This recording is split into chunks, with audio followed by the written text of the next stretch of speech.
Hi, my name is Nicole, and this is the CK Diary Podcast.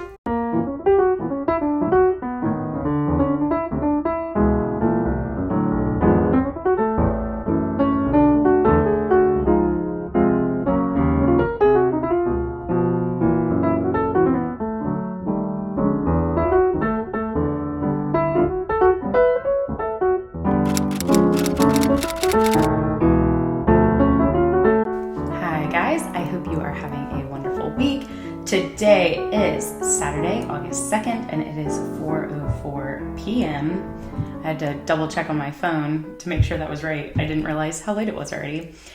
We've had a busy day. We went to 2 birthday parties this morning for our boys, like for their friends. And it's just been a busy day already. But I have a couple of things to show you. I have one finished object to show you, so we'll go ahead and start with that. I'm going to put a picture up here on the screen because if you've watched before, you'll know that I usually record these while my boys are napping or sleeping.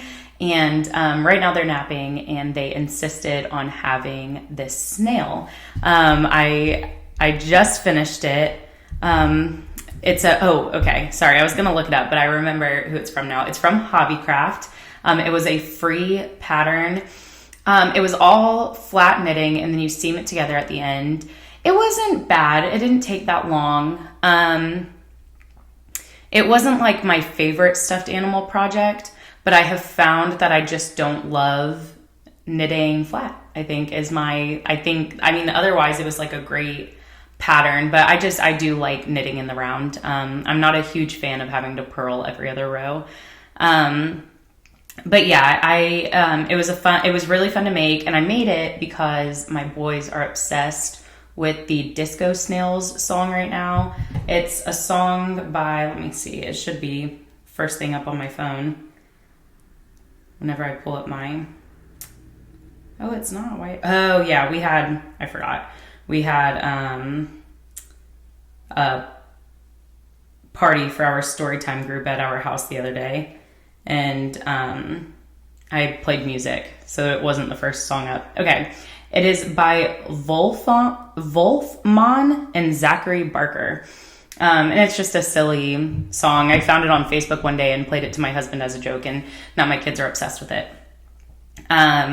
So I made that. I made a silly little video and posted it on YouTube and Instagram. And that's my only finished object. And I've really only worked on one other pattern this week. I think I may have worked on a couple of different things, like at church and stuff like that, whenever I needed something I didn't really have to pay attention to, because this pattern I do. So this is the Geddy tee. Let me see.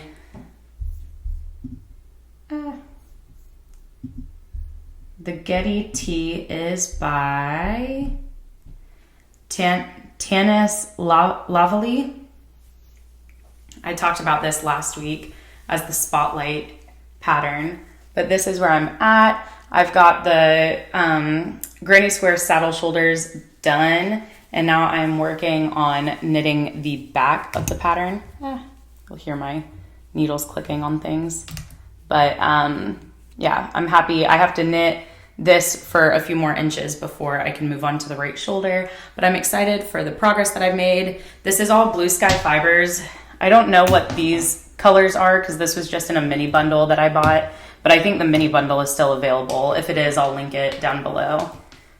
And then this is wool stock from Blue Fibers as well, but I bought the full skeins. I bought 2 150 gram skeins and 1 50 gram skein, which is going to be like 100 yards more than what I actually need, I think. I'm trying to think, is that right? Actually, it might be 200 yards more than what I actually need, but I always like to have extra just in case. This is in the colorway Gravel Road. It was listed as a worsted weight yarn. I talked about this a little bit last week. It was listed as a worsted weight yarn, and the Geddy tee is a DK weight pattern, but the Geddy tee was 5.5 stitches per inch, and this was, wait, no, is that right? Yeah, the Geddy tee is 5.5 stitches per inch. And this yarn was with 4mm needles. This yarn was, the gauge of this yarn was 5 to 6 stitches per inch with 4mm needles. So I figured it would work. I didn't do a gauge swatch. I rarely ever do. I know that that's not good practice. I have done gauge swatches for the boys' sweaters before, but I feel like, I don't know, my sweaters, I'm not too picky about the fit.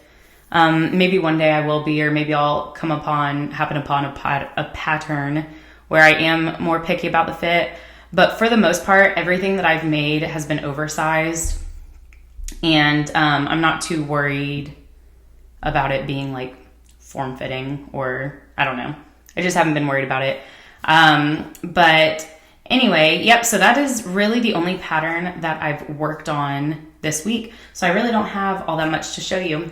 I did get a new laptop, which I'm so excited about. My husband surprised me the other day and took me to go look at new laptops. So I think I got a Mac.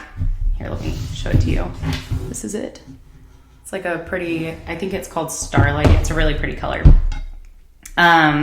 So I think that doing the spotlight pattern and editing my videos and everything, it's going to go so much more smoothly. The recording, like the screen recording, is already so much easier. Whenever I used my PC, I had to have like a separate app, and on a Mac you can just screen record on your laptop, which is perfect. Or like, you know, you don't have to have a separate app. So let me go ahead and pull up the spotlight pattern. All right, my spotlight pattern of the day is the Cleo top. This is by Simone Ryan. These are her recommended yarns right here that you can see. The Sandnes Garn line. I've looked at those yarns. They're really beautiful. I think Petite Knit uses those a lot, so that name is very familiar. And then Garn Studio Drops, Krimke, Soul. This is a DK weight pattern. I don't know if you guys have noticed lately with the things that I've been making, but I've been leaning towards DK weight patterns. Let me go ahead and pull up some pictures for you to look at. I just think this is really pretty. If I do end up making this, which I have a feeling I will more than likely do this V-neck. Yeah, this looks like a V-neck. You can see it right there. I'm not a huge scoop neck gal. I love a V-neck. So that is what I will likely end up with. Let's go ahead and look at these pictures a little bit. Yeah, this is really nice. Just a plain tank top. I think this would be great. You know, living in Florida, there's not a whole lot of cold season. So it'll be really nice to have this for the summer, and then also as a layering piece. Whenever I started knitting garments, I was only knitting sweaters or like sweater vests, things very like winter friendly items. And I just recently found a lot of tank tops and tees that are really beautiful and that would really work better for me in the climate that I am in. So I think I'm going to start focusing more on tees and tanks for now, so that I can build up a wardrobe of things that I can actually wear on a regular basis. Let's go ahead. I was going to go ahead and go look at projects, but I guess we should look at these details a little bit more first. All right, so recommended needle size, 4.0 millimeters, 3.5 millimeters for the ribbing. Let's see, for a bust circumference of 29.5 inches to 63 inches. This is your yardage that you'll need, so 457 to 1037. All right, and I never looked at the cost. All right, it's about $10.39 USD. All right, let's go down. She uses, the yarn that she used for this is 53% cotton, 33% rayon, and 14% linen. I haven't knit a garment with cotton yarn yet. I've looked at some cotton and linen yarns. I think this looks nice. Yeah, that looks nice. I'm just a big wool gal. And you know, wool is, what's it called? It's like, what is it called? Like temperature controlling. Like it cools you off whenever it's warm and it warms you up whenever it's cold. All right, let's see. So it says here that the Clio is a basic summer top with clean folded edges and 3 different neckline options. They have the V-neck option, the O-neck option, and the U-neck option. What's the O-neck? Oh, okay, here. So you can wear it like a t-shirt would be high on your neck. That looks nice too. I don't like high neck shirts. I'm wearing one right now and it's been bothering me all day. I feel like I'm choking. I do love a V-neck though. All right, let's see. First, the backside is worked and shaped with German short rows. Then stitches are picked up at the shoulders to work the front sides individually. Lastly, the work is joined in the round to finish the body of the top. All edges are finished off with neat looking folded edges. Working with a DK weight yarn, this top knits up very quickly and is still light enough for warmer days.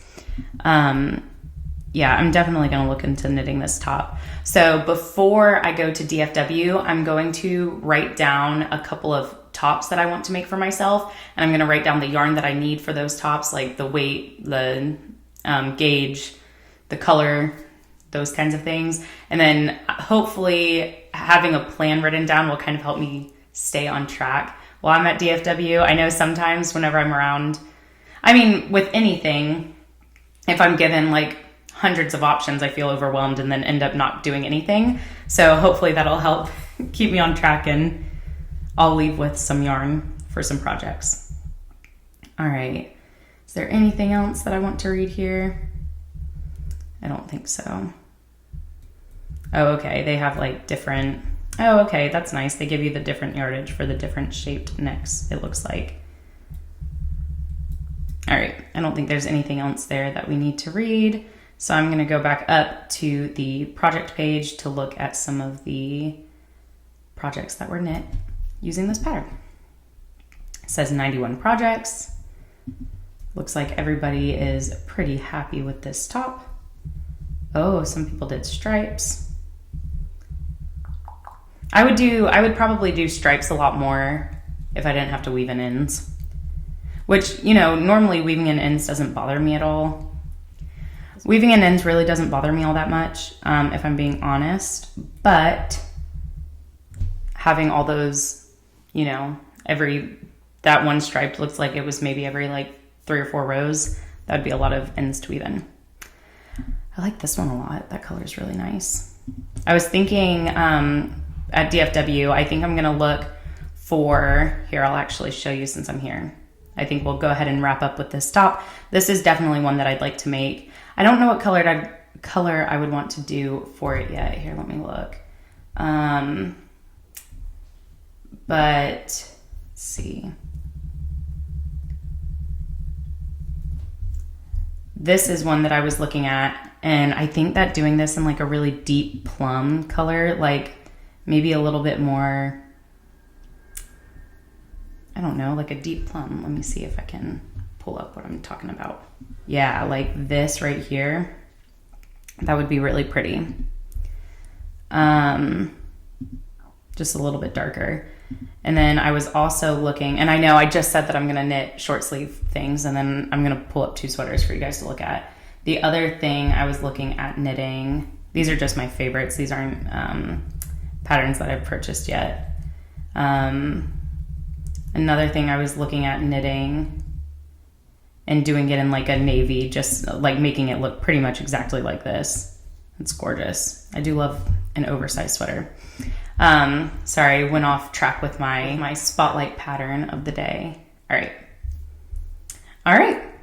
And that was it for the spotlight pattern. So we talked about my finished object, we talked about my whip, and we talked about the spotlight pattern of the day. That's really all I've got for you.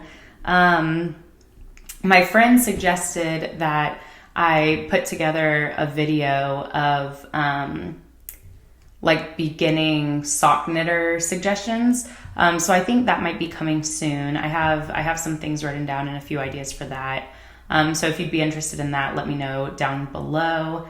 I really want this to continue being a place where, there's always something new to try. We're all a beginner in some way, shape, or form. And so I just really want this to be a place of encouragement where you can feel like somebody has confidence in your ability to knit. Whenever, I've talked about it before, whenever I first started knitting, I really only had like online communities to lean on. And I feel like there's just a lot of negativity around trying new things. Like if you post in a page and say like, oh, I want to try knitting a sock, or I want to try knitting a sweater, people people usually tell you to try to start somewhere else. Not necessarily that it's negativity, maybe just, they really could just be trying to help you, like start small, trying to help you. But I think that for the most part, like if you want to, do a square and practice knitting and purling and things of that nature, that's fine. But I think that like whether you start with a hat or a sweater or a sock or anything like that, the first time around is always going to be stressful. It's always going to be like a learning curve. I was talking to my friend about it the other day. The first sock that I made, I started it and frogged it probably about 6 or 7 times before I actually finished the cuff and the leg, and then it still didn't fit me, so I ended up taking it off and starting over with something else. It's always a little bit of a learning curve, but I think you should knit whatever you want to knit. You should make whatever you want to make. And when I very first started knitting, I had a lot of people suggest that I just start with a washcloth, and I hated it, and I almost stopped because I hated it, and I thought that's where I had to start. And then I picked up socks, and I've been knitting ever since. But yeah, so I definitely want to put together a video for that. I'd like to do more like non-podcast videos. I just kind of have to figure out what that's going to look like. But yeah, that is pretty much it for me today. I hope you guys have a wonderful week, and I will see you guys again next week. Bye.